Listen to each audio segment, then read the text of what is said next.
Good morning and welcome to Today in LA. My name is Bill Rice Jr. I'm joined this morning by my good friend Coach Forrest Lee and also by my good friend Mr. Mike Amos at Panama City Beach, and I bet soon we'll be joined by Mike's son, Mike Amos. Good morning, Mike. Good morning.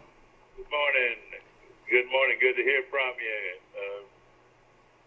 Good, Bill and Forrest Lee. And did y'all have a good weekend? I had a wonderful weekend. Did a lot of laying on the couch and watched a lot of golf and watched a little football. So how did the guy finally, the old buddy of mine, won the thing, didn't he? yeah, Dustin was too tough. He's the gunslinger of the PGA these days, and he held off. Justin Thomas got another big paycheck. The former Alabama golfer finished in a tie for second, but Dustin Johnson won by 3 strokes. He had I think a 5-stroke lead. Minus 21. Going into the final round, and it got to within 2 strokes there at the end, but Dustin Johnson hit some clutch putts and made some tough shots, and he won. And the bonus payday of $15 million. Is that what? Yes, by winning that FedEx championship.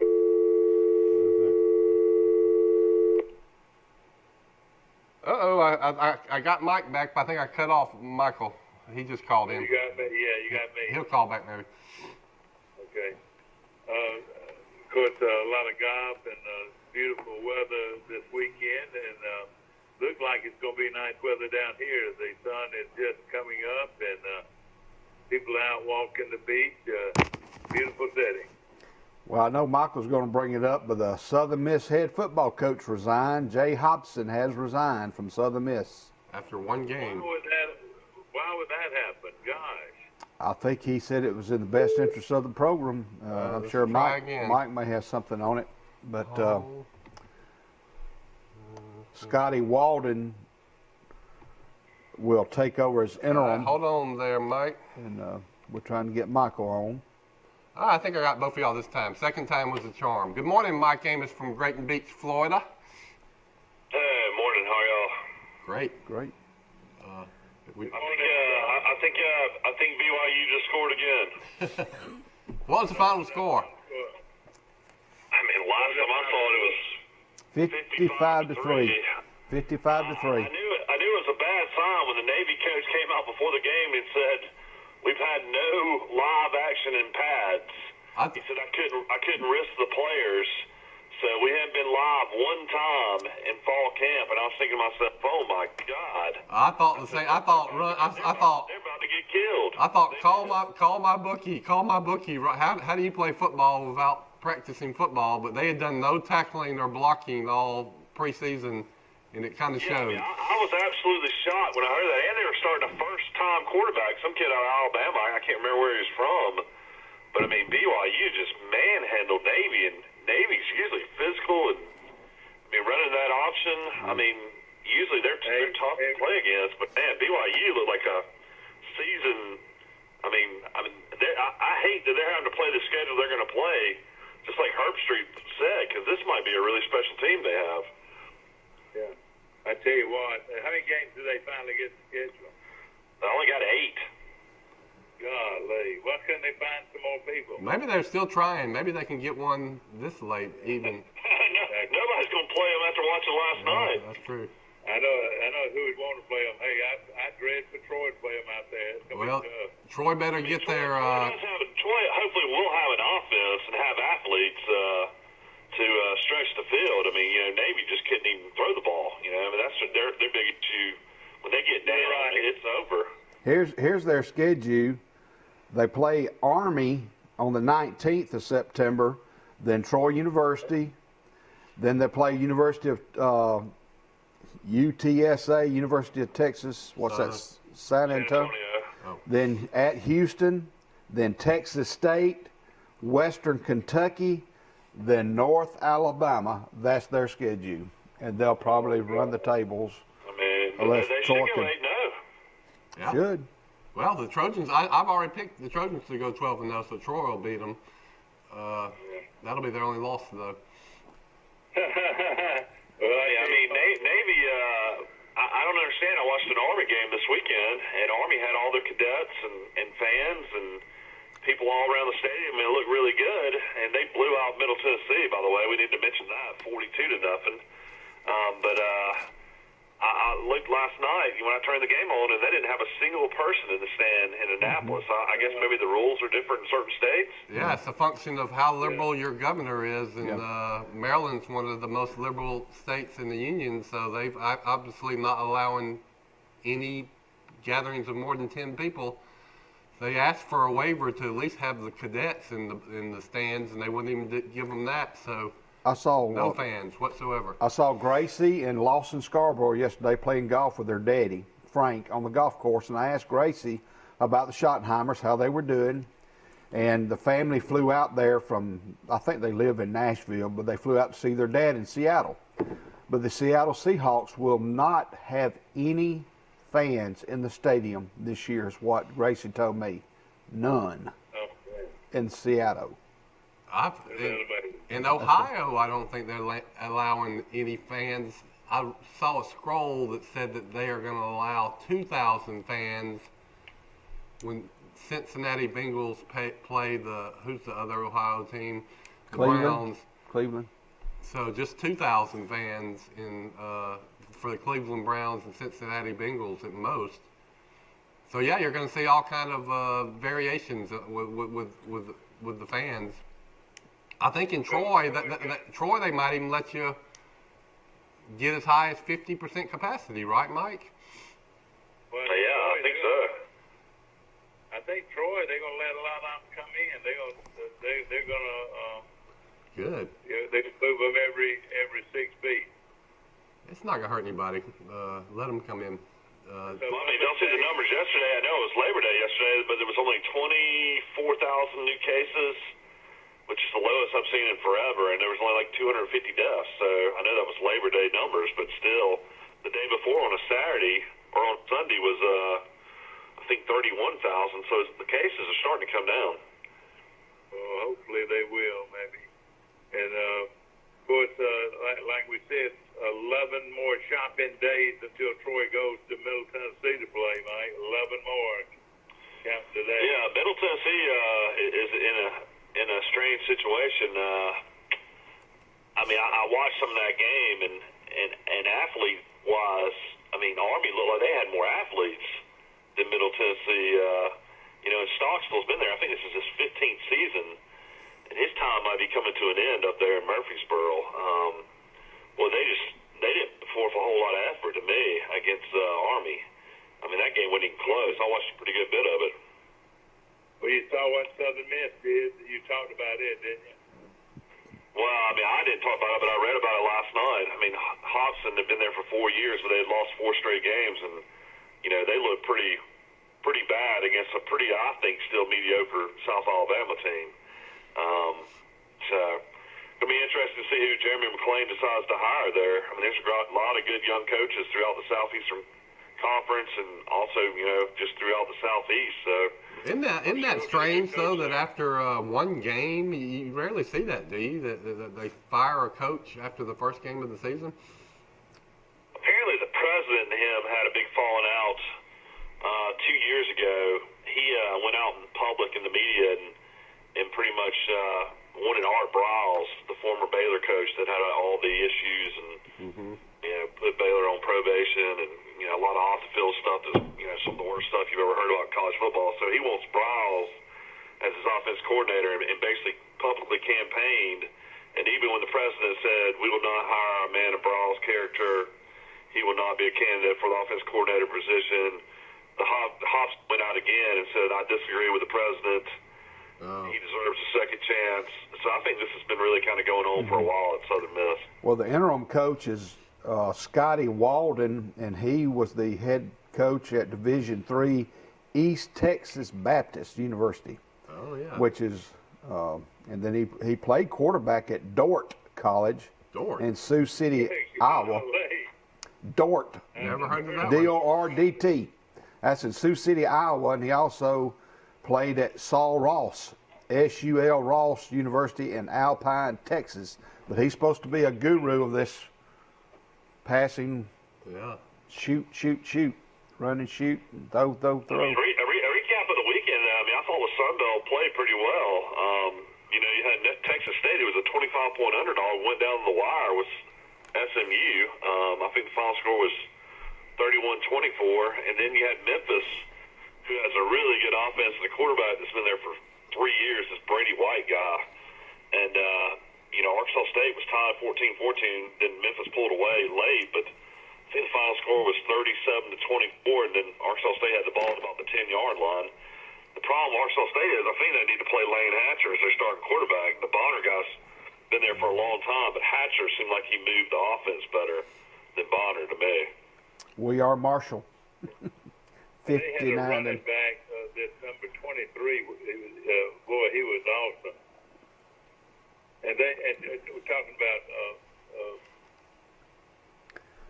Arkansas State. Arkansas State's got another. They had him last. He weighs about 325, and one man can't block him. He just worked on the Memphis center and took guard all night long, and I just read it when we had to play that son gun. He is good, I tell you. So what about in the high school games? Anything surprise y'all? Forrest, did you go to the game? No, sir. The biggest surprise I would say would be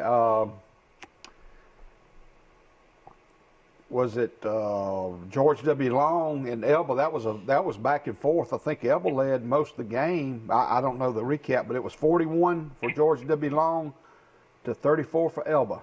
Yeah. Well, that was a heck of a game, right? That was a heck of a game. Of course, there's no surprise in Brantley game. Brantley won handily over Kinston. I'm trying to think. What was the Goshen Trinity final score? 47-6 Trinity. I don't have my sheet on me. I don't know where. We all said Pine Liberal Arts would win by 50. They won only 49-0, so a big disappointment. Yeah. I've got the scores, the ones that we picked, the ones that we had. Go ahead. Enterprise 42, Dothan 13, Pike Road 60, Ozark 7. Oh God. Andalusia Pine Road can score some points, can they? Wow. Yes. Who's their head coach? Do we know? I do not. I saw Coach Ponder's wife in Publix last night. He's helping with football. Is he still living in Troy? I think so. They have a new house in Country Club, and but anyhow, Andalusia defeated Rehoboth 38-22. Dale County 53, Ashford 14. Geneva 35, Booker T. Washington 14. Houston Academy 45, Daleville 20. Opp 43, New Brockton 16. Wicksburg 28, Providence Christian 14. Oh. The Red Tops of Slocum 63, Northside Methodist 14. Ayrton beat Houston County 35-20. Good. Geneva County 39, Cottonwood 12. And I think Geneva County and Ayrton play this week. Of course, we already said the Elba score. Brantley 55, Kinston nothing, and Florella 44, Sampson 0. And I did not get a. I mean, Kinston had just blown out Zion Chapel. I'm ashamed to tell y'all this. I went undefeated. All right. That's what winners are made of. But it didn't count, right? That's the problem. Now I got to head to head with you and Forrest this week on a big dinner for two from B grade. I'm going to do away with my policy of picking the local teams, regardless. That didn't work out very well with Goshen. Let me tell you, Did y'all watch in the golf yesterday? Dustin Johnson won $15 million winning the FedEx Cup. Justin Thomas out of Alabama finished second in the tournament. I think he finished third in the FedEx Cup behind John Rahm. How much money did he win, Mike? Do you know? Justin Thomas won $4 million yesterday. Rahm won $5 million. And who won $5 million? John Rahm, the Spaniard. Yeah. And then you had Dustin Johnson winning $15 million. So I tell you what, that course yesterday late. You know, Justin Thomas had it 18 under and was only down 2 strokes, and then he just had a horrible bogey, I think on 16 or 17, and pretty much put him out of it. Yeah, but he played pretty good, all things considered, for the whole week. Yeah, he played well. You know, he started at 7 under, I believe, and Rahm started at 8. Dustin Johnson started at 10. So he had a ways to catch up. Dustin Johnson, though, man, I don't think I've ever seen a guy over the last month play golf this well. I mean, he's been leading pretty much every tournament, or winning every tournament. He had a conversation with his girlfriend's daddy, who happens to be Wayne Gretzky, and Gretzky said, "You've been just fooling around, son." He said anybody with your accountability would have won 5 more golf tournaments by now. And it made him mad. He's been on a prowl ever since. Well, Gretzky could tell me whatever he tell me, I would probably believe. Yeah, I would listen to Wayne Gretzky. That's true. what number did he wear in hockey? I know. 99. That's right, niner. And you know, isn't it a shame that I probably have never watched a complete hockey game in my life? I bet you did. I bet you watched America versus the Soviet Union, all of that one. No, I didn't. But I remember it well. But I'd love to go to a Stanley Cup But game. you know, up north, gosh, hockey is the biggest sport as there is anywhere. I have never been to a hockey game. I have watched one hockey. I've watched some Olympic hockey games all the way through. But I have never been to one in person, and everybody that has says they are a lot of fun in person, and the game is so much faster than in person that you appreciate it more. Yeah. And up north, gosh, it's just as big as football, you know.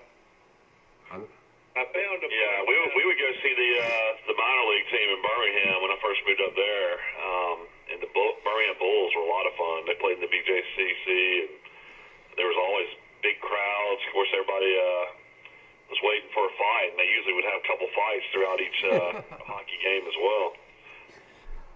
Lou Brock passed away a couple of days ago. One of the great base stealers of all time for the St. Louis Cardinals. Yes, sir. He held the record until Ricky Henderson shattered it, and but he was 81 years old, played 19 seasons, 16 with the Cards, St. Louis Cardinals. And a little bit of his story, when he didn't start playing baseball till he was in the 11th grade. He went to Southern University, and he did not have a good semester.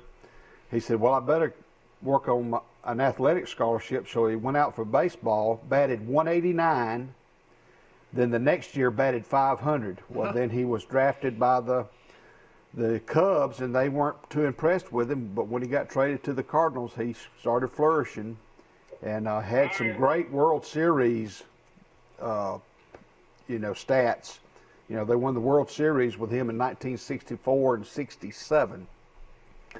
But just a tremendous person, and Hall of Famer, has over 3,000 hits, all-time steal leader until Ricky Henderson surpassed him. yeah, he averaged 293 in a career. That's pretty good. And in 2015, he suffered from diabetes and had one of his legs amputated. And then in 2017, he developed cancer, myeloma in his bloodstream, and died, just the other day. Ooh, he had a rough couple of years. But, sweet Lou we Brock. lost Tom Seaver, and then we lost Lou Brock. Looks like we got a game canceled this weekend. It's going to be rescheduled for the next weekend, but Oklahoma State was supposed to play Tulsa.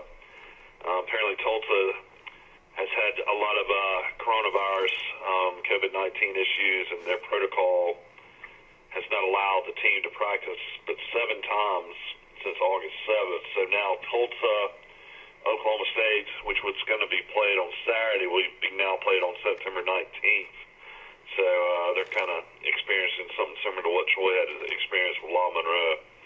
Well, as long as this metric remains positive cases, that's going to happen. I mean, there's a ton of positive cases at the University of Alabama, more than 2,000. I don't know how many students they have at Alabama now. It once was close to 40,000, but still more than 2,000 positive cases at Alabama. But what's fascinating to me is of those 2,000 cases, there hasn't been one that's been hospitalized. So, you know, it's very, very mild symptoms or no symptoms for these people. But, you know, if a positive is a positive, so, you know, you might not be sick, but they're still going to do all these protocols, and it's incredibly contagious disease. So it's a matter of time until I think every team has 10 positive cases at once. If they were testing in high schools, you would see the exact same thing. But the difference is they're not testing the high school athletes. There are high school athletes playing with this virus right now and playing fine. It's my belief. Yeah, I heard that Tennessee, you know, everybody was talking about 40 kids with the virus, but I heard it wasn't that bad. Is that right? Yeah, they said it was 7 or 8 that were positive, and then all the protocols kick in, and the contract tracing. So if you had or around any of these 7 or 8, they sit you down for 10 or 14 days just because you were in the vicinity of these people.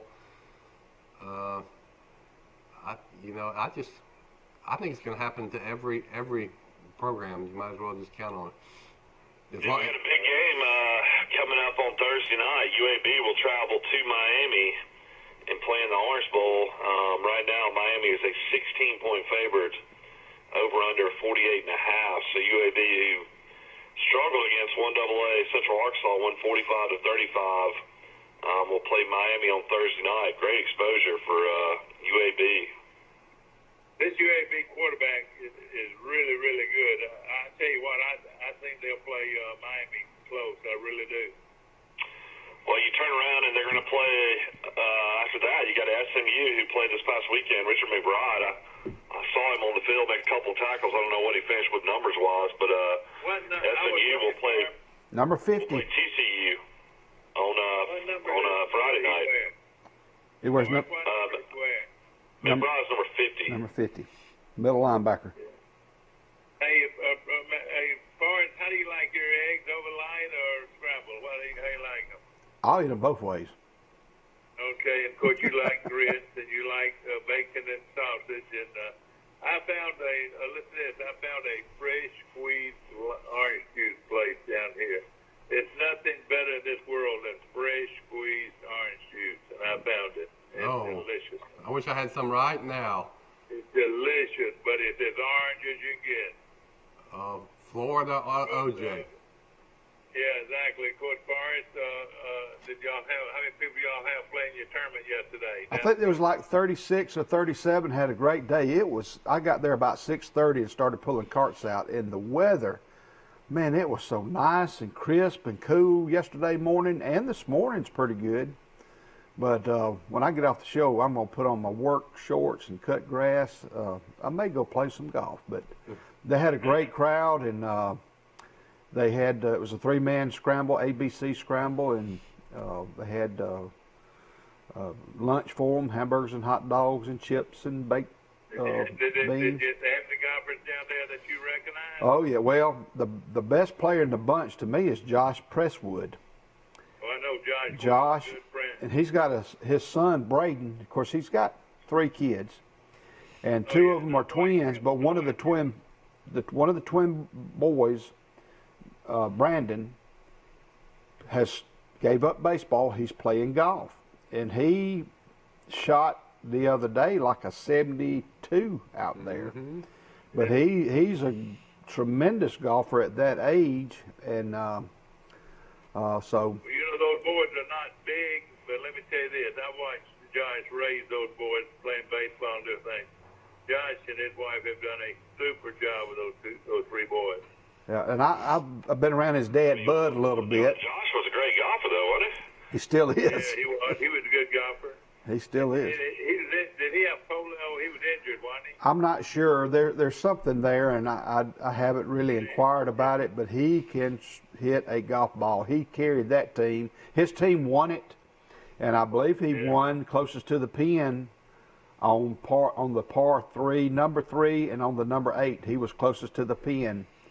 Oh man, isn't that amazing? His his daddy was the legendary Danny Presswood, a good friend of mine. They call him Bud, I believe. Yeah. And, oh, All right, Richard McBride had 7 tackles. He led SMU in tackles. He had 1 tackle for loss. Well, you know, I was sitting there trying to find him, and never could find him. He wore number 50. Is Yes, that sir. right? What y'all said? Yeah. number 50. Yeah. So he's off to another good start. He had 100 tackles last year. Yeah. And H.T. Fountain's on the roster for Arkansas as a long snapper. He's a backup long snapper.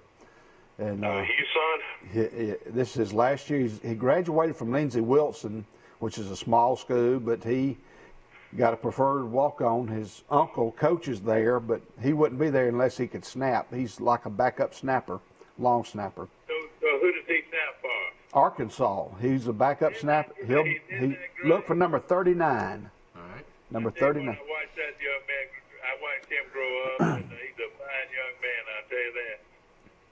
And I'd like to get his daddy on the phone one day this week. Where's his daddy coaching now? Still in Escambia Academy. Academy. He's also the headmaster. Is he really? Yes. In downtown Canoe, Alabama.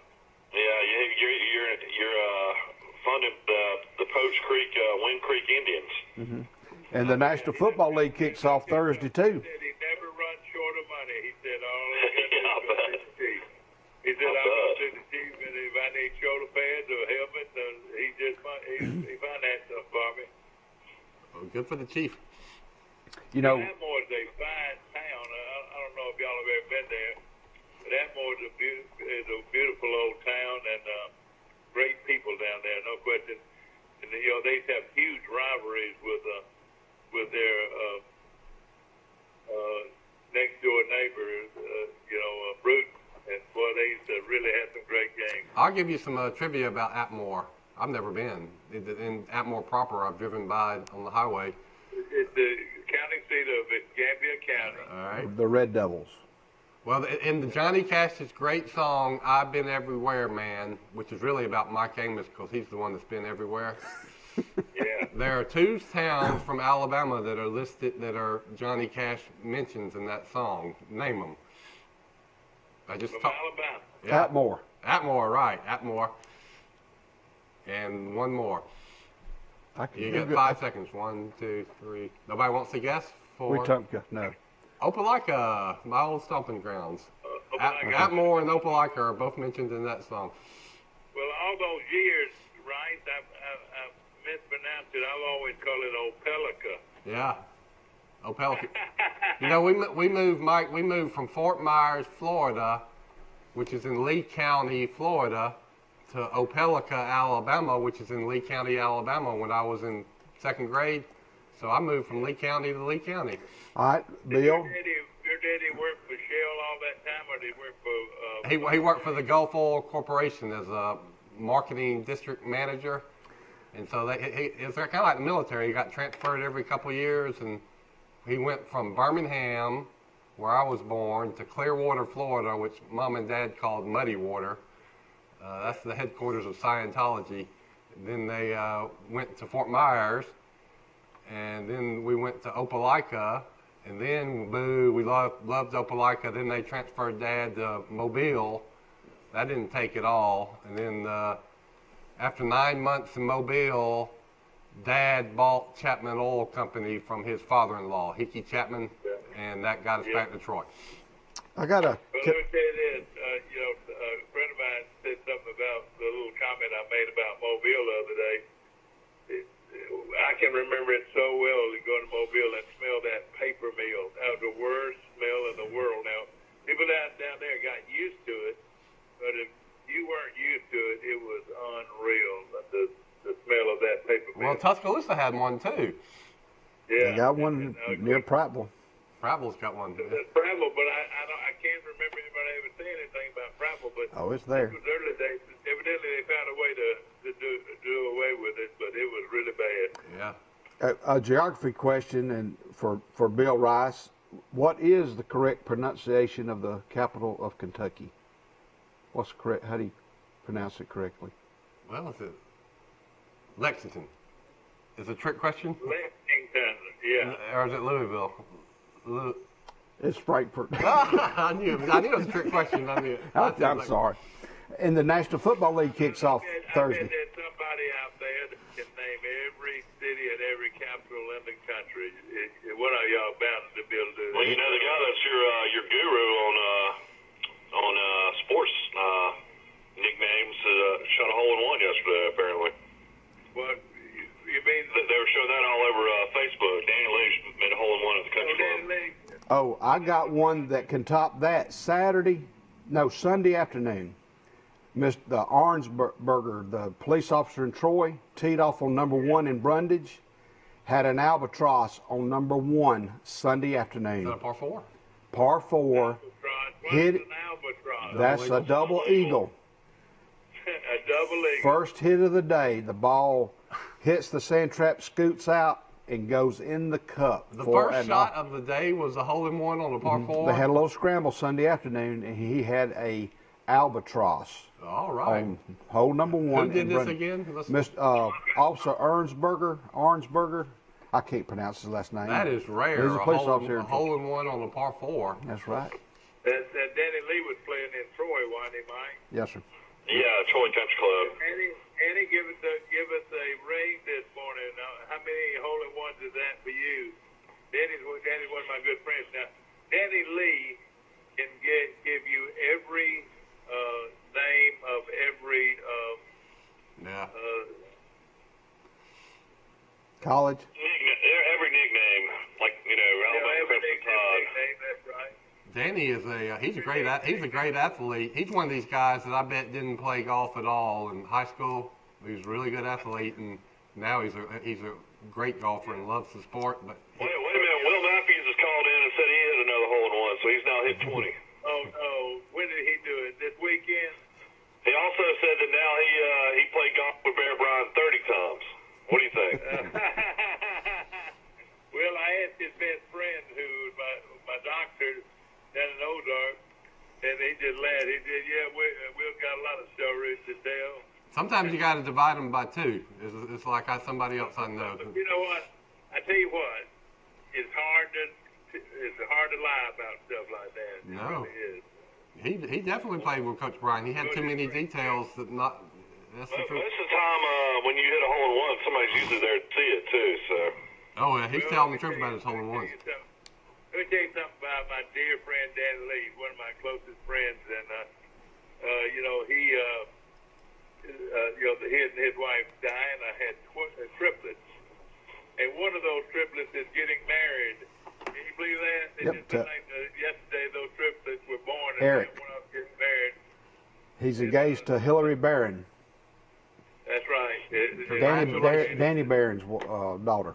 Congratulations. Are you related to Bart? Are you related to Danny in any way? Not that I'm aware of, but I bet I can outcook him. I tell you what, you can't outcook his mama, though. Whoa! You just think you can bake a cake until you've seen his mama's cake. Italian cream, isn't that what you like? Yeah, Italian cream. Italian cream, yep. But Danny is, like we said, the nickname of every major college. I'm going to stump him right here, though. Let's see, he watches our show a lot. I'm going to stump him right here. The nickname for Texas, San Antonio. They're what are they? The Roadrunners? Wait a minute, let him do it. He'll call. Watch him. He'll call. Well, we got two people on the line. One of y'all can have to drop off if he calls. Well, you're supposed to be on Zoom, aren't you? You on Zoom? Nah, this morning I had some technical difficulties. I wasn't able to get on. That's the reason then, no question. So he can't it doesn't matter if I'm on Zoom or not. I've got to be on the phone now. I think. I call in on the phone and I'm on Zoom. Who else is good at the nicknames of programs is Barry McKnight. He's real good at it too. Well, I saw Barry McKnight was in the box with Neil Armstrong for the Charles Henderson football broadcast. Yeah, well, they're real big friends. That was shocking. I wonder who did the color and who did the play-by-play. I don't know, but he's very knowledgeable, but I don't think he's near what Danny Lee is on remembering all these nicknames. What is the nickname as far as Lee? I'm gonna just ask you and right. The nickname for the You can't remember. Yeah, I know it. Well, I can do them in Alabama, South Alabama Jaguars. What about Wofford? They're 1AA school. I don't know, but I bet Danny knows. I think Wofford's the Terriers. What about Berry College, where David Beasley coaches? Berry College is not a Division I team, but that'd be hard. They're Division III. He'll probably be able to do it. He'll probably be able to do it. He's that good. He's that good. Well, if you... all right, now, y'all, you're right, Forrest. The nickname of the University of Delaware. The Hens.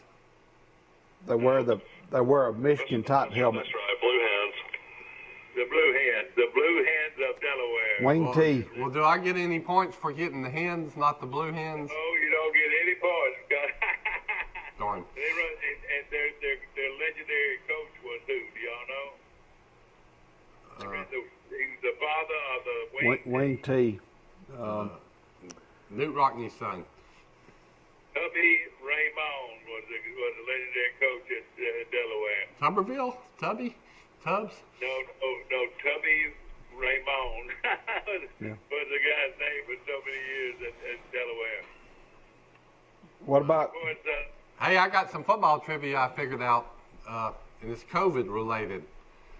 Do you know that all-time wins, Michigan has the most all-time wins? Y'all might have known that. They've got 936. Yeah, I knew that. You know who is second? Now I'm counting wins on the field, not vacated wins and forfeits. Alabama. Alabama has got 930 on the field. Take away those 29 that the NCAA took away from Alabama. Well, Michigan is not playing football this year, guys. So if Alabama wins 7 football games this year, Alabama is going to be the all-time winningest football program on the field. Right. They started about. I'll be shocked if they don't win 7. Yeah. Only Bill Rice Jr. would know that. Apparently, Berry College out of Rome, Georgia is the Vikings. Yeah. Right. If I'm right here, your daddy was number 81 or 79. Which, I know he played tackle and well, yeah, that's right. did he have to switch his jersey? Well, he was number 85 when he was a tight end for the first 3 years, and then they made him an offensive tackle his senior year, and so he changed numbers to 76. But here's a trivia question. He was in high school. He played fullback of all things and defensive end, but he was number 13 in high school. Well, why did you let me do it? I was going to give you that number 13. You're right. So what's the similarity between those 3 numbers, if y'all can figure it out? What were the numbers again? 13. This was Dad's numbers 13 from years. 13, 85, 76.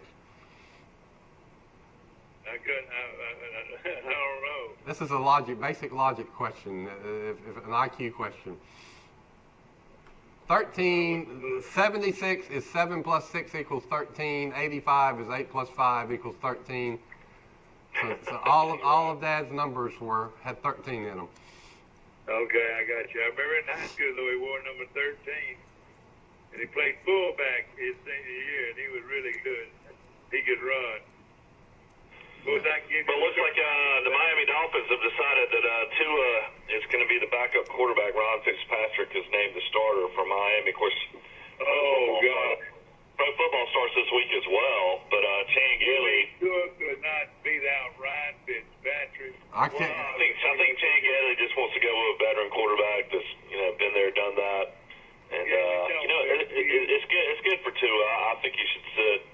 I think he should sit all this year if he can. Watch for a little while. I mean, Miami's not going to be winning any Super Bowls under Fitzpatrick, so maybe he holds the clipboard the first year and gets back 100%. He's coming off a devastating injury, even though they say he's back to being 100%. I would let him sit, like you said, Mike, and just heal and get his confidence back. You got as much invested in him in the future. Let him be the backup quarterback all year. It'll be great for him. If he played right now and got hurt again, that'd be the end of his career, maybe. Yeah, they got rid of Josh Rosen. He was a former #1 pick. He was a third-string quarterback. So, I mean, obviously Tua showed him enough to become second string. But, you know, these quarterbacks in the NFL get hurt left and right, so you never know when he's going to get his chance. He'll probably play. Hey, Mike, I almost called you this weekend and told you about this show. CBS TV on Saturday, national CBS, they're running a documentary on the first players that integrated the SEC athletic programs. These were 2 football players for the University of Kentucky in 1965. Who was the coach at the University of Kentucky in 1965? Charlie Bradshaw. Coach Bradshaw was all in that documentary. They talked about him over and over and over, and had all kind of pictures and videotape of him. But it was Coach Bradshaw who was the coach when the SEC was integrated. But this is not a feel-good story about these 2 guys. Mike, I don't know if you probably remember this. In high school, Coach Bradshaw and the governor recruit these 2 African-American players. They come to Kentucky. They can't play as freshmen, right? Freshmen were ineligible. So they can play their sophomore year, and they're getting ready. They're having preseason drills, getting ready for the first game their sophomore year. And one of these 2 players breaks his neck. One of these African-American players on the field in a tackling drill, and almost dies on the field. He later dies 36 days later, right before the second game. So the guy that they wanted to integrate the football program died in a terrible tragedy. Then the other player that was his best buddy and did everything with him, as you can imagine, this really just messed with him, and he eventually played a little bit, and so he's the first player, African-American player, to play in the SEC. But he quit. He quit after about 4 games. I taped it. It was fascinating. You know, we have this Troy connection to all this that happened. Yeah, I thought Jackie Walker from Tennessee was the first African-American player in the SEC. Jackie Walker, you remember that linebacker? No, it was this little. He was a running back and a defensive back, and he played in a couple of games in mop-up duty. They had some pictures of him, and he said he. So in the documentary, I mean, was Bradshaw pushing for this, and the president's pushing for it? I mean, how did this come about? Well, the governor was pushing for it. The governor invited these 2 players and recruited them, but Coach Bradshaw was on board. Of course, he wanted athletes at Kentucky, and there's a picture of him, the first one signing, and it's the governor and Coach Bradshaw looking over the shoulder of this kid. I wonder, was this kid 26? You remember the 26 that were left on Kentucky? This was after that. Yeah, so Coach Bradshaw's tenure at Kentucky was obviously turmoil after turmoil, because his first year he ran off the whole team. He got down to like 26 players, I think. And they asked about Coach Bradshaw, and this African-American player, I can't remember his name, real well-spoken, said, this was 3 years later after he'd run off half the team, more than half the team, Coach Bradshaw. And they said, well, yeah, everybody tells me that Coach Bradshaw had really mellowed by this time, but if this is the mellowed version, I would have hated to seen the non-mellowed version. They talked about how hard-nosed he was, how he got down there in the middle of drills. They talked about how he was mild-mannered and super nice and well-spoken off the field, but he just completely changed his personality as a coach. Nathaniel Nate Northington was his name. That's him. And then, so here's, Coach Bradshaw did something really dumb, and I love Coach Bradshaw and that family, and he admitted it later. This player dies right before the Ole Miss game. The team, the next 2 days later, takes the bus from Lexington to this kid's hometown, and they have a huge funeral in the white First Baptist Church. There's so many people want to go. The whole team goes to the funeral of the young man.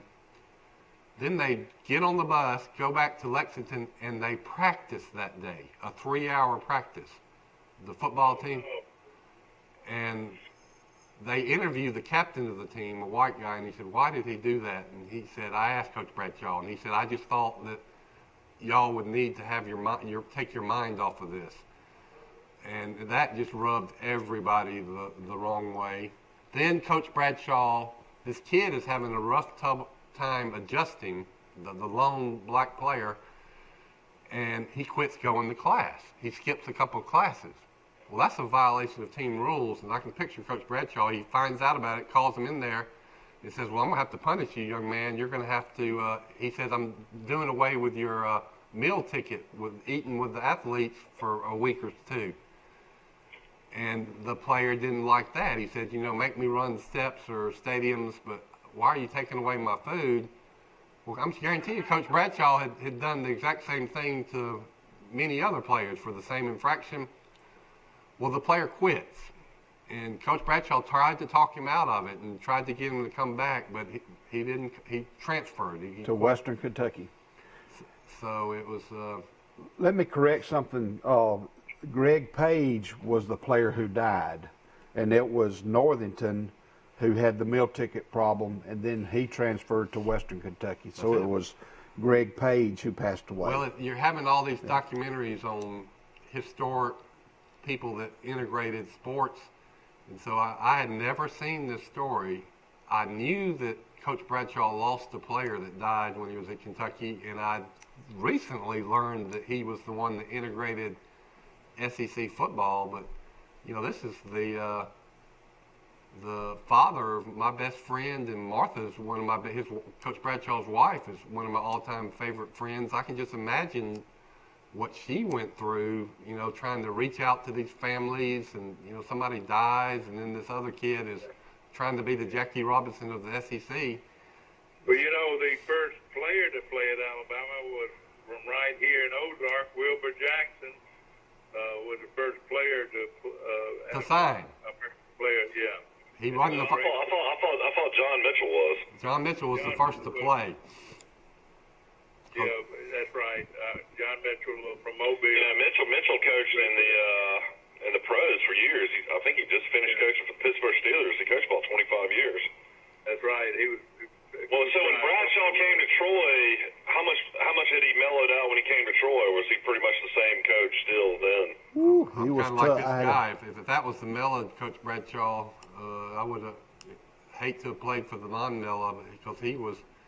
That's just the way he did it. It was in his DNA, and my dad played for him for 4 years and loved him, but he was on the field. He was as hard-nosed and tough as you could be.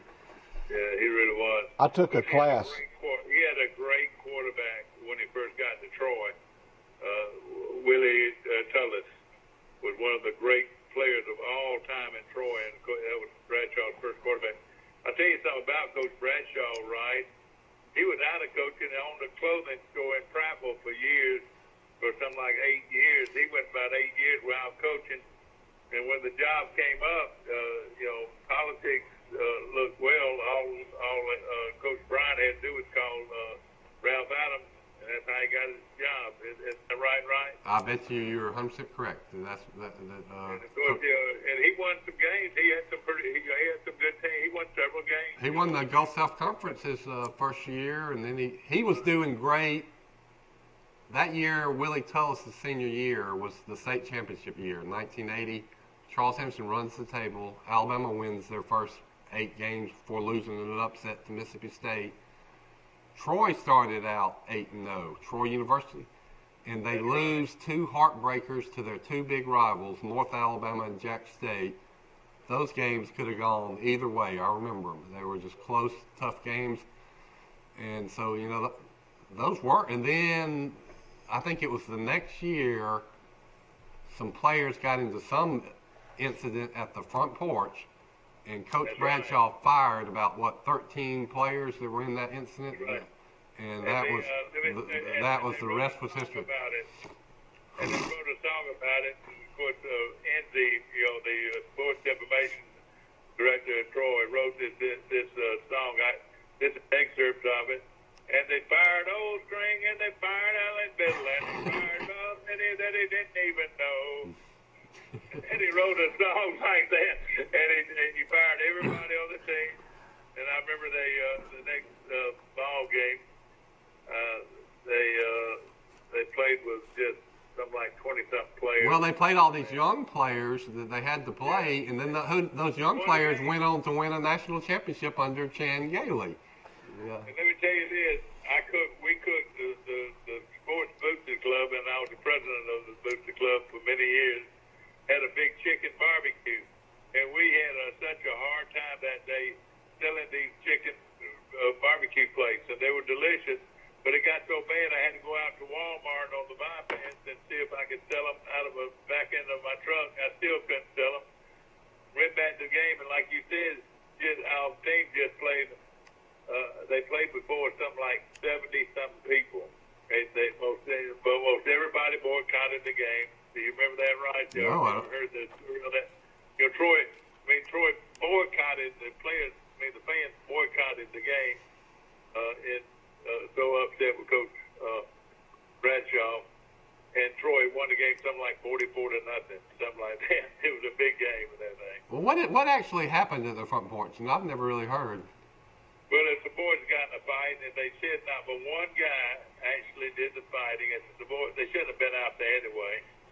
But there's one guy that got in the fight, and he overheard the problem that was going on, and he was a man of I mean, if it was a rule, he was going to stand by it, and so instead of firing just the one guy, he kicked 13. I want to say 13 players off the field. Probably just saying that because they shouldn't have been there in the first place. They had broke a rule. I'll tell you a little story too that happened, and this player turned out to be one of the best players ever at Troy, but this young freshman missed bed checks on Friday before they were going to go to a game. I think they were playing North Alabama, somewhere like that. And so the team was eating lunch in Coleman, at a restaurant in Coleman. Coach Bradshaw heard about this on the trip. He had just heard about it, that this one player missed bed checks, and he waited till he got Coleman, Alabama to eat lunch. And this is a true thing that happened, because I remember it so well. He called the freshman football player up to the table where he was eating. He said, "Find your way home." He told that freshman to find his way home, and Jim Tompkins, my very good friend, assistant coach, had to come up with the money and find it enough to pay for this kid a ride back in the bus back home. So he sent that kid back home on the bus. I know it sounds like it's a lot worse than it is, but that was a true thing. Did you ever hear about that? Yeah, I did. I did hear about that. I mean, I don't. And he waited, and he knew about it. They said in Montgomery, but he waited till he got to Coleman to tell the kid that he ought to have to practice it. He got to get it, and the kid didn't have any money. He said, "Coach, I don't have any money to go back home on." I'll tell you, Dad told me a story. It's so crazy hearing all these stories. Well, here's another one that. And this is just from Troy. Dad, when he played at Alabama, and Coach Bradshaw was his line coach, but they play in the first Liberty Bowl in Philadelphia, Pennsylvania. Coach Bryant had to bribe the team to even get the team to vote to go to the bowl. The players didn't want to play anymore. So he said, "I'll tell you what, if y'all vote to go to this bowl game, after the bowl game, I'll take y'all to New York City for a couple of nights." So the team said, "Okay, we'll go." And he also promised me, he said, "We won't practice hard. I won't kill you in practice either." So he lived up to his bargain. They lose to Penn State 7-0 when it's about 10 degrees. But Coach Bryant takes them to New York City.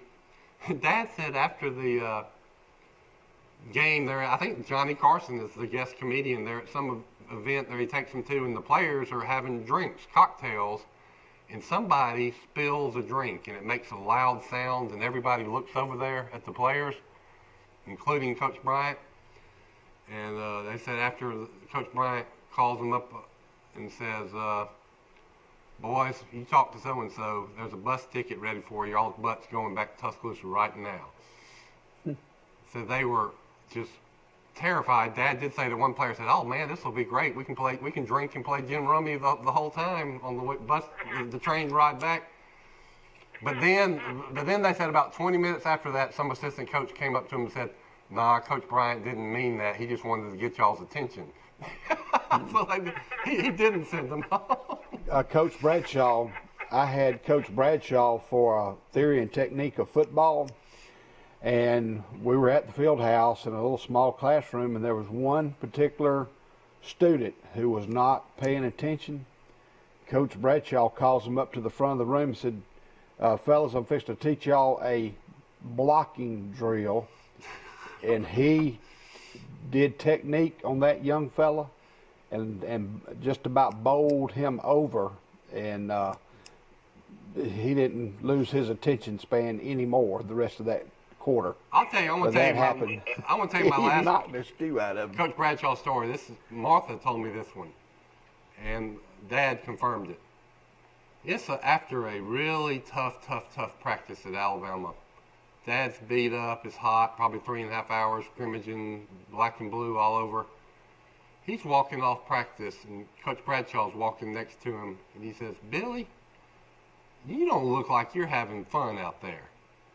And that just triggered my dad. And he said he stopped, he looked Coach Bradshaw right in the eye, he says, "Coach Bradshaw, you show me one person that's having fun doing this, you know what, I'll show you a crazy person. Heck no, I'm not having fun out there." He got away with it. He looked like that tells you something about my dad and Coach Bradshaw. He looked like a Western rugged fella, Coach Bradshaw. He did not like the practice. And a lot of people say, really now, all jokes, a lot of people will say this about him. He was one of the great fundamental football coaches of all time, Charlie Bradshaw. I mean, he knew how to coach football, no question about it. Yeah. And he was a fine coach. And I want to say he was a Marine too, wasn't he a Marine? Yeah, he was, and it's all bad. He had gone through war and all that stuff, and he was a heck of a guy, man, and could dress and look like a general, man. I mean, he was a handsome guy.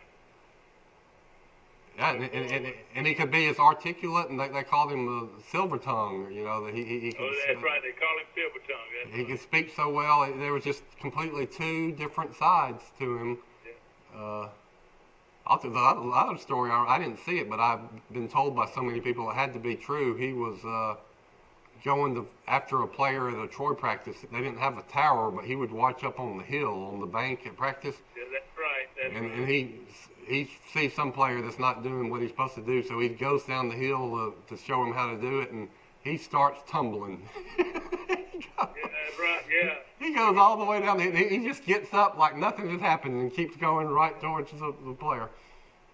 Well, I tell you one thing about him. He worshiped Coach Bryant. I mean, they were good, close friends, very close friends. They were wise and were close friends, and he did it. He tried to do everything he could to be like Coach Bryant. I mean, the team was coached that way and hard-nosed.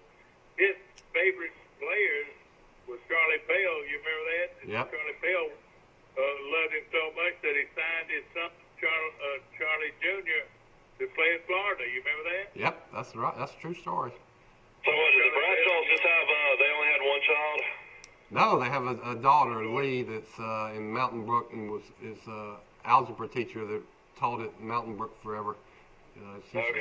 She's married to a doctor. My wife probably had her. What was her married name? Lee Denson. She's married to Dr.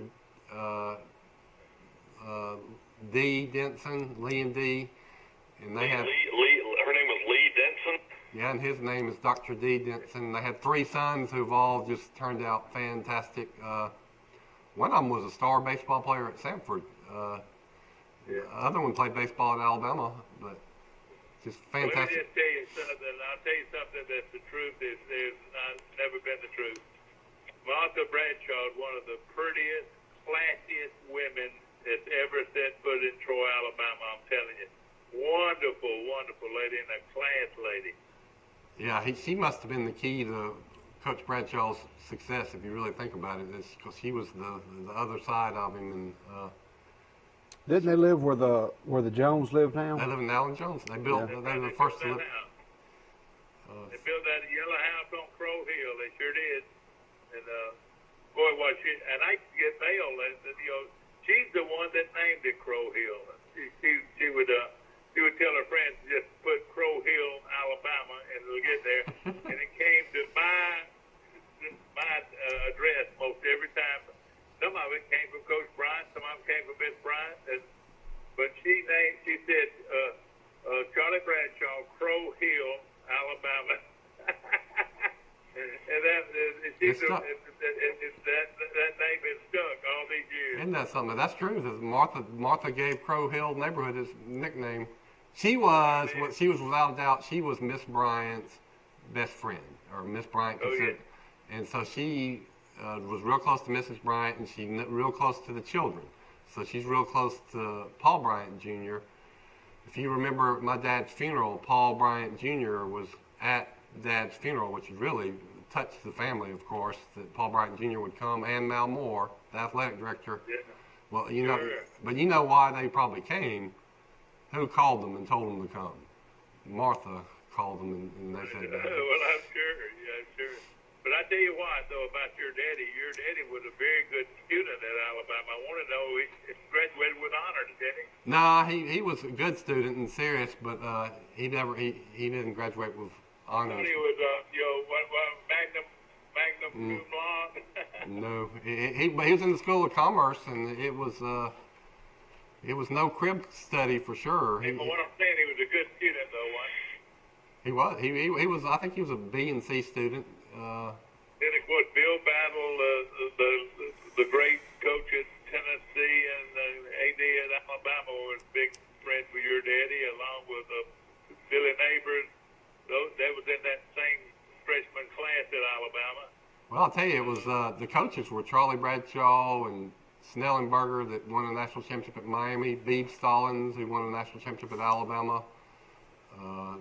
Next to Dad was Charlie Pell, that coached at Florida and Clemson. Bill Battle, Sam was there. Old Sam was there. He was his right-hand man. Tommy, brother Bill Oliver, that everybody knows. Richard Williamson, that coached in the NFL. It's just about Carney Lassie. You ever heard of that name, Carney Lassie? Pat Tremmel, Leroy Jordan. He played with some fantastic players. Who's the Darwin Holt? In the famous. Oh yeah, Darwin Holt, the great one. Yeah, no question about it. And then of course. I was watching a show the other night on Dallas Cowboys' greatest players of all time, 60 years of the Cowboys, and number 16 top player ever to play for the Dallas Cowboys franchise, and that 60 years was Leroy Jordan. Yeah, he was a great. Who would you think would be number one, Dad? Greatest Cowboy of all time. Staubach. Yeah. Quarterback from Navy.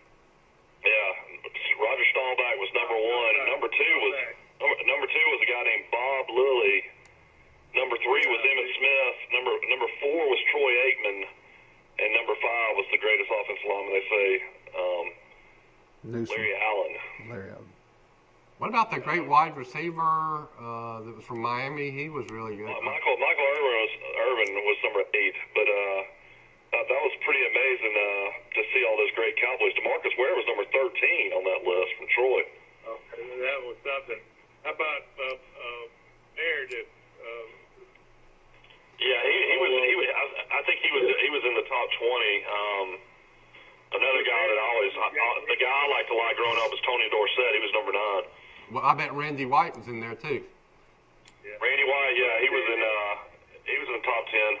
I watched Randy White a lot, and he was really good. But I would watch him when he'd go up against John Hanna, because John Hanna played at Alabama. John Hanna just buried him every time. It was just took him, just blew him off the line. I'll tell you a little trivia question. Next, you had a linebacker. Jordan was a linebacker, but there was another linebacker that had Alabama credentials. Was born and raised just about 40 miles south of Troy. Y'all know who that player was? Leroy Cook. He played at Alabama or the Cowboys? Played for the Cowboys. Played for the Cowboys and played at Auburn. I played at Auburn. Dave Edwards. You ever heard that name, Dave Edwards? Yeah, a little bit. Did he play at Mississippi State? Dave Edwards from Abbeville, Alabama. Played linebacker for the Cowboys. George T. played for the Cowboys, and he's famous for protecting the star.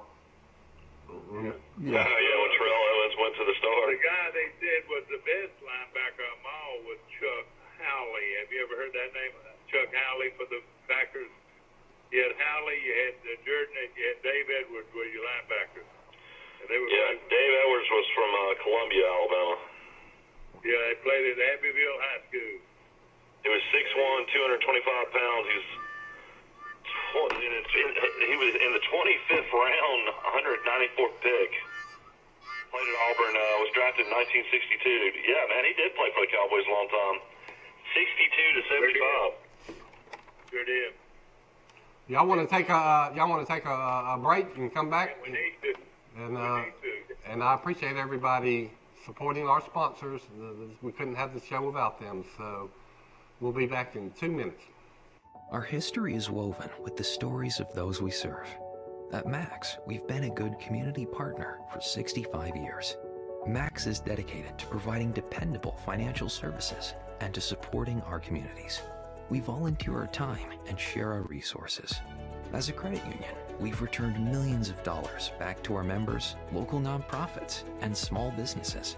Max is honored to be a part of your story. We look forward to serving you for years to come.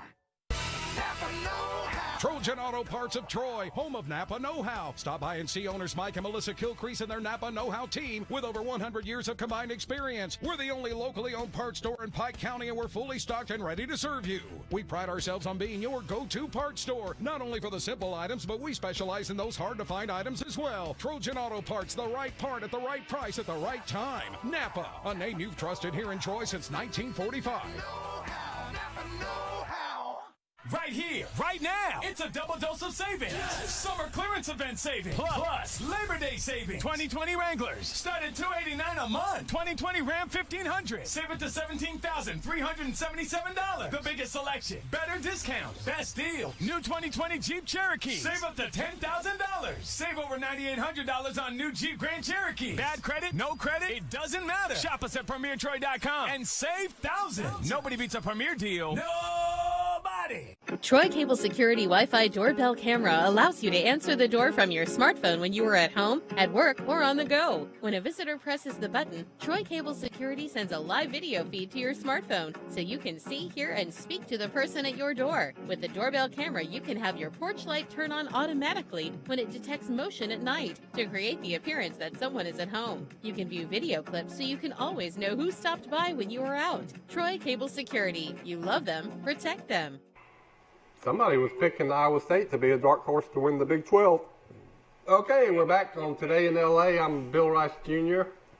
and Forrest Lee's with me, and the two Mike Amoses are at the beach.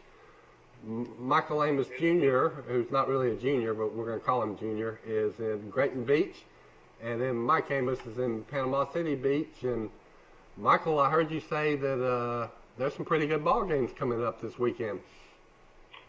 Yeah, I mean, you got a Sunbelt game, a Sunbelt team, Louisiana Lafayette, who a lot of people think will win the league this year, either Lafayette or Appalachian State. Lafayette will be on the road against Iowa State. Iowa State has a really good quarterback named Purdy. It's been there for several years. And a good coach, too, a good young coach. Yeah, Billy Napier, I think, will get an SEC job before long. And then you got Duke and David Cutcliffe. They'll be traveling to Notre Dame. That game will be on NBC on Saturday at 1:30. A big romp there. Yeah, interesting line there. Only 20.5. So apparently, Duke's going to be a little bit better this year. They struggled last year. Also, interesting game here: Georgia Tech against Florida State. Mike Norville. Of course, I live down here in Grayton, and a lot of Florida State fans down here are 12-point favorite against Georgia Tech. Other games throughout the day, you're going to have some Big 12 games. You're going to have Clemson traveling to Wake Forest, even won to Wake Forest. They're going to be a 32-point favorite.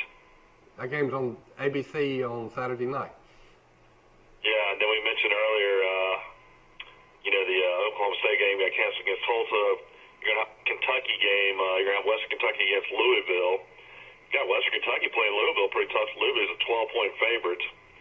And then to end the night, you're going to have Coastal Carolina out of the Sun Belt playing Kansas.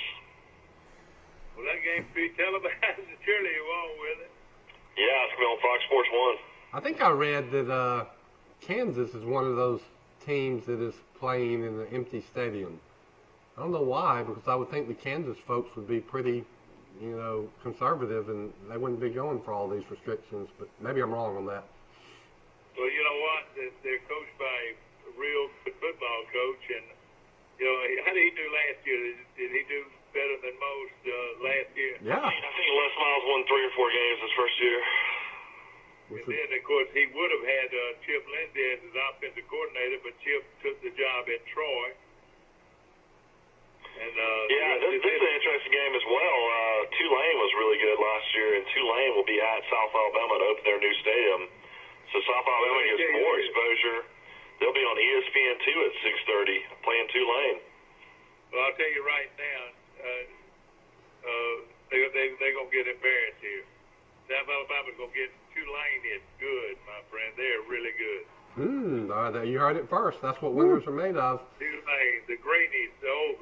Back when your daddy played, they used to play down in Mobile, and they were the Tulane Greenies. That was the Green Wave. They call them the Greenies or the Green Wave.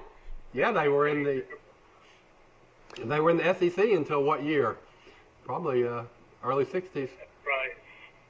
And if you've never been to Tulane Stadium or school or the stadium, it is a gorgeous place. Oh man, in New Orleans. Have you been through there? Right. I haven't. No, but talking about my friend Charles Bradshaw, who eventually signed with Florida, thanks to the Charlie Pell connection, no doubt.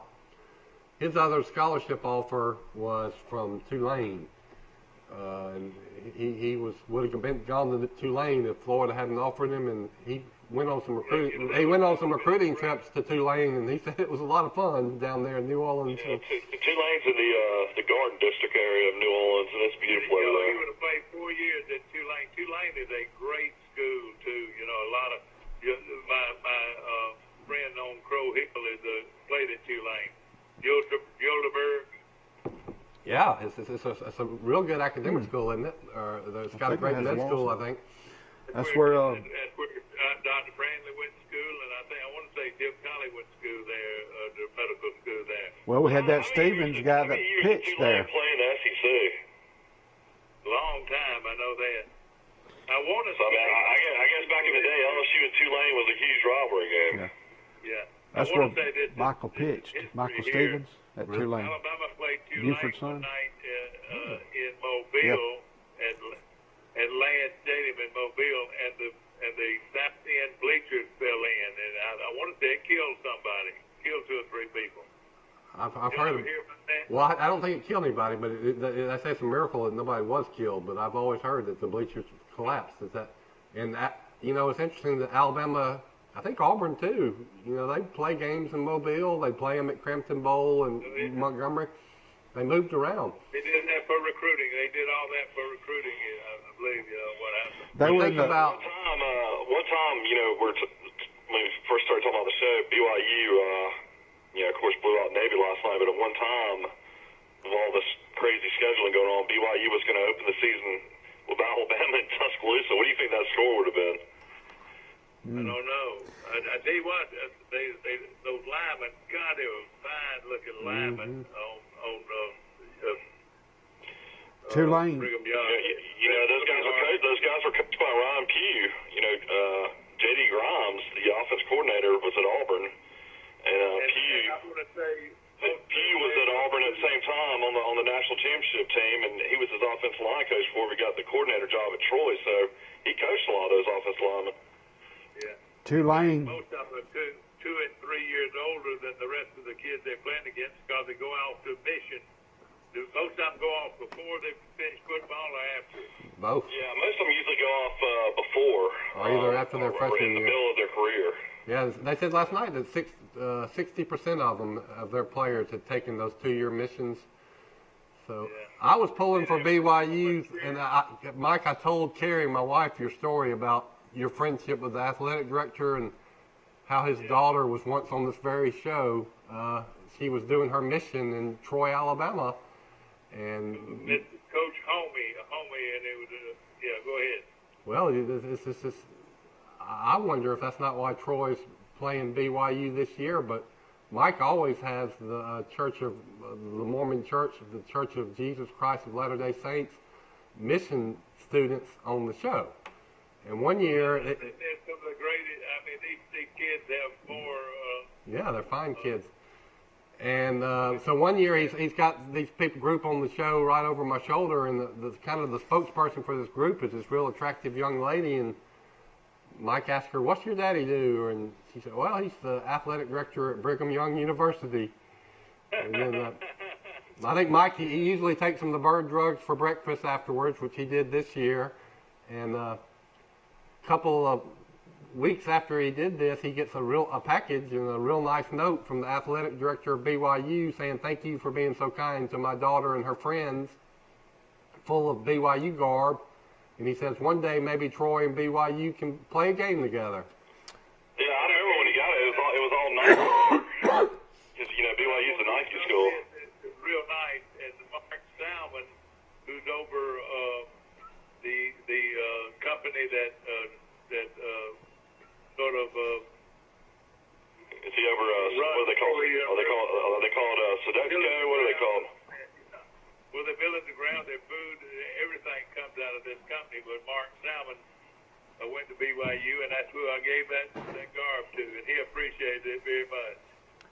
Going back to Tulane, they were in the Southeastern Conference from 1932 to 1965. And wow, that is a long time. Georgia Tech and Tulane made huge blunders getting out of the SEC. And I'm going to tell you something else. You can flip it. You know who I think made a huge blunder getting into the SEC? A&M. Arkansas. And Missouri. Yeah. Arkansas was one of the, I've done a lot of research on football powers. They were one of the football powers of America for decades in the Southwestern Conference.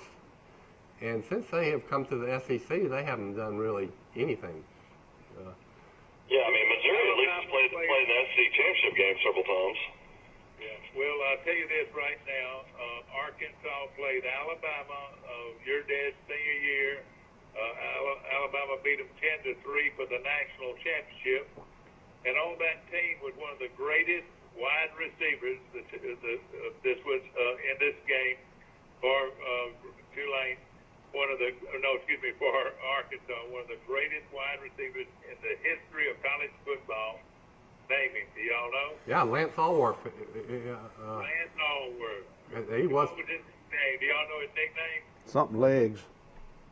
His nickname was Bambi. He was so bad they called his nickname was Bambi. Bambi. And Alabama won that game 10-3.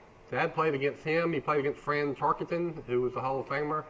And he played with Joe Namath, who was a Hall of Famer. Your dad probably played against Jerry Jones and Jimmy Johnson. They're on. They were freshmen on that. They were freshmen on that team. They didn't play, but they were on that team. Yeah. The great running back. Who was a great player there? Hatfield, the former coach, was a great player at Arkansas, wasn't he? Fred. Right, he sure was. But the great player for Alabama was who? Right, the great running back. Ray Abruzzi. No, not Ray Abruzzi. He Oh. tore his knee up and never played. Oh, Mike Frocky. Yep.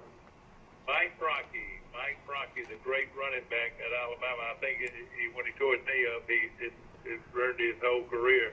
But he was a great player in that game. Kind of like Kerry Goode that I talk about a lot. That what would have been. Yeah, I've heard that Frocky was really exceptional. Since we talked about Arkansas, Jody and I watched a movie on Netflix last night called Greater. It's based upon the story of Greater. Okay. It's based upon the story and the life of Brandon Burlsworth, who was a walk-on at Arkansas. Okay. made All-American, and that's what, if you remember, they were undefeated playing Tennessee, and the quarterback tripped, and they had the game won. All they had to do was run the clock out, and the quarterback tripped. Tennessee recovered the fumble. They went ahead and scored, and Tennessee won the national championship that year. But this kid was going to be signing a professional contract with the Indianapolis Colts, but decided to take his mother to church, and on his way back from Indianapolis to Arkansas, he was in a car wreck. He was like 21 or 22 years of age, but it's a wonderful story, and there's only been 2 people in the history of Arkansas football who've had their jersey retired. He wore number 77, and a guy named Clyde Smackover Scott wore number 12, and he played for Arkansas in the 1940s and was a silver medalist in the hurdles in 1948. So watch the movie Greater on Netflix. It's a 10 out of 10. If you look at Arkansas in the 60s, 70s, Yeah, and that team was coached by Danny Ford. Arkansas was Houston Nutt's first year. No, Houston Nutt's first year when Sterner fumbled against Tennessee. I believe that's right, according to what the movie said. Man, I thought Danny Ford was there then. I'll look at it. No, it might be the case. It might have been Houston Nutt's first team. Yeah, they had an awful. They beat Alabama in the first game 40-something to 6 or 7. They tore Alabama up that year. Who, Tennessee or No, Arkansas. That one year that they were both undefeated, when Tennessee and Arkansas were undefeated in Neyland Stadium, I believe it was. Yeah. And they had the game won, and the quarterback tripped. Yeah. And fumbled, and I watched that game. I remember that happening. That's I good. don't remember that. That's something. Tennessee won national championship in '98. T. Martin was the quarterback, so it must have been '98. You know what? You Houston talk about Nutt. what might have been when Japan launched a sneak attack on Pearl Harbor. You know who was getting ready to go to Arkansas and take the head coaching job at Arkansas? Bear Bryant? Yep, Paul Bear Bryant.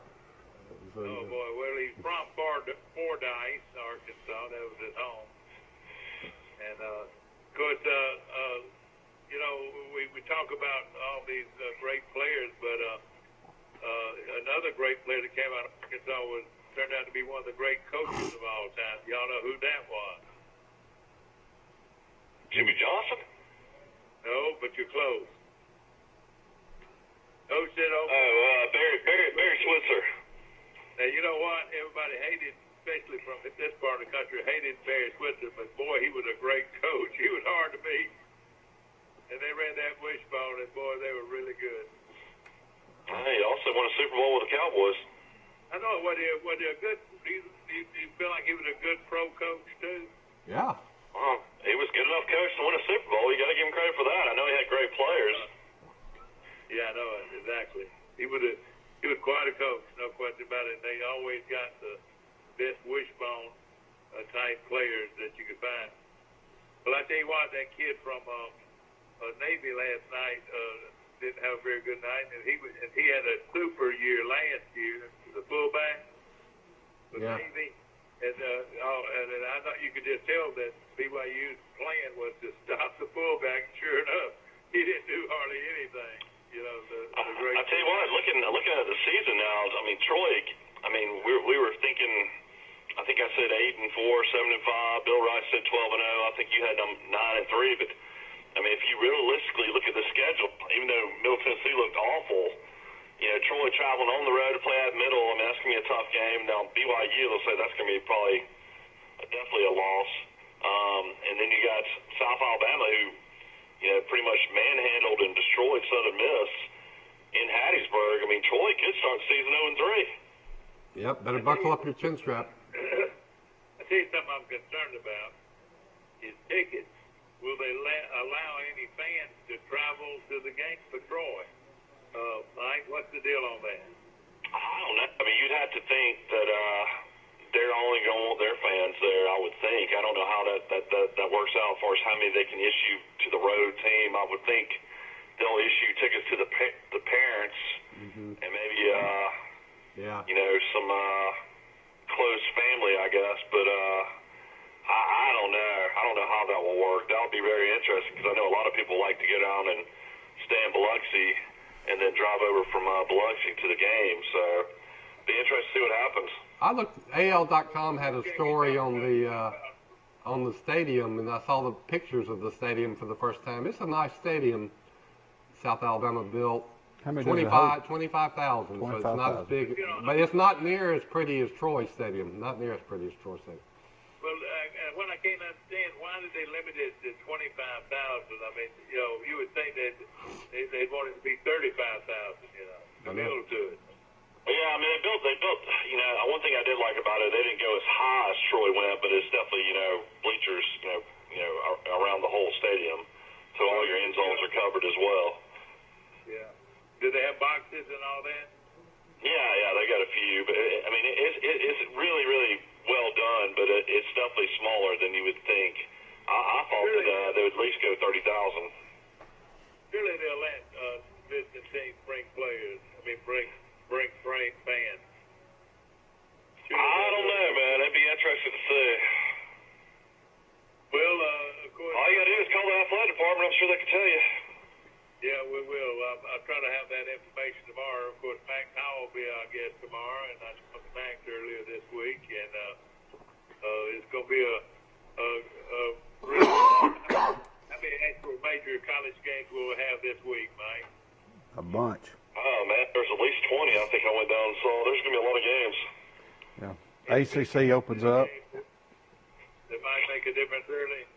Nah, not really any big games that I could tell. Auburn plays and Alabama plays in 2 weeks, the 26th, and Alabama will play Missouri, and Auburn plays Kentucky, a good Kentucky team. That might be a pretty close game. What do you think? Could be. Yeah, I mean, Terry Wilson's back at quarterback, and you know he blew out his knee, and got Gatewood behind him. It could be an interesting game. I don't know. It all comes down to Auburn defensively. They lost so many players, and then the offensive line is, you know, going to be all brand new starters as well. But another factor is the home field advantage probably won't be there. That's I think Auburn's going to have 18,000 fans at the games. Probably. And, Yeah. you know, I mean, what do you do though, Bill? Like, I mean, like yesterday there's 25,000 cases. Say a month from now, cases are under 10,000. I mean, do you not expand how many people you can let go of the games in? I would, but I don't know if they will. But yeah, I would say that this shouldn't be written in stone, right? If things start getting better, why don't you go from 20% to 40%? You know, that they let in. ladies and gentlemen, what they're talking about, ladies and gentlemen, is something Mike Amos brought up earlier. Only 250 deaths. Was that worldwide or nationwide? Nationwide. Not just in the United States. And 24,000 cases. And Rice, that's the lowest it's been in quite a while. Tell us about that. Well, I don't know what to figure out. I mean, the positive cases on the campuses where they're testing just all the time. I mean, just everybody's being tested on these college campuses. They're going up, but everywhere else, I guess they're not testing as much. They're going down. Well, how did you mention the University of Alabama again? Over 2,000 students at Alabama have tested positive since the students came back. You know, that means that they either had it already or they have not been adhered to the rule of 6 feet. Well, that's a good question. How's everybody catching it when you got all these mask rules and social distancing? How are they catching it? But here's what's happening. Is the test is so sensitive that it's given a lot of positive tests for people who are really not sick. They just got very small traces of the virus, but it counts as a positive.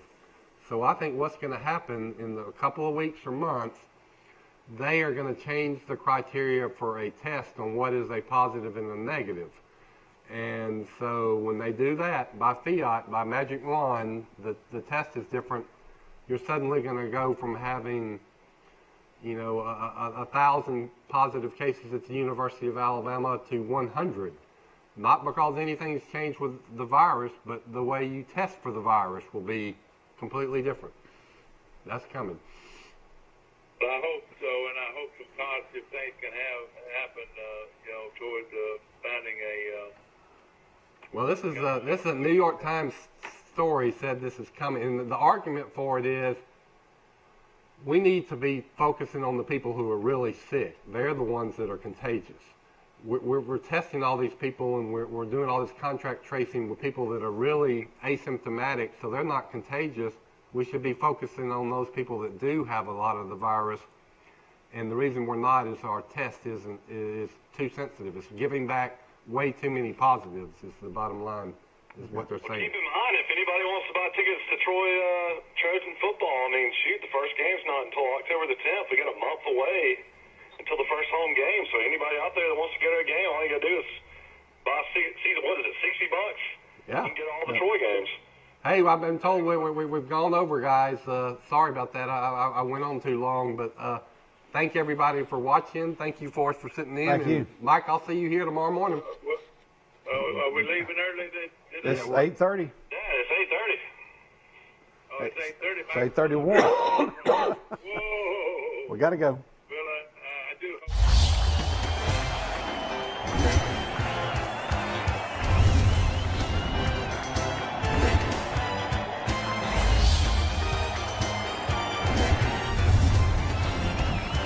Our history is woven with the stories of those we serve.